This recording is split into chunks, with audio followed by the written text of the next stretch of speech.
So there are regions of the frontal lobes that are now being called the empathy network. And those regions of the brain do a lot of things. But one of the things that they do is they kind of help us detect other people's pain. When you damage the empathy networks of your brain, which some people do, they become really impulsive. And you can have people who are really good citizens of the world, right? And if they have this head trauma, and little chunks of the frontal lobes are gone, they'll start swearing suddenly, they start yelling at their kids, they feel disconnected. In the neuroscience literature, they call this acquired sociopathy. Through brain trauma, you become a sociopath. And our lab studies find if you give people a little bit of power, they kind of look like those brain trauma patients, right? So we find, like, if I feel powerful, I flirt inappropriately, I am more likely at work to swear and to act in a rude fashion, I'm more likely to gamble. It makes you impulsive.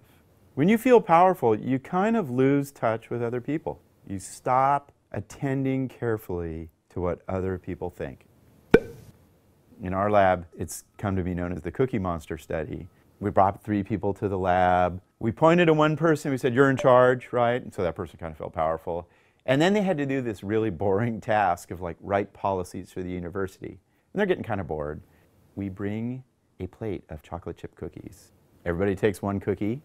All groups always leave one cookie on the plate because you don't want to be that person that takes the last cookie. So there's that 4th cookie. And we find high power people, they reach out and take it. And then my grad student, Dan Ward at the time, he came to me and he's like, "I think people are eating differently when they have power." And lo and behold, our high power person was more likely to eat with their mouth open, lips smacking, crumbs literally like falling onto their sweaters, you know. It's ridiculous.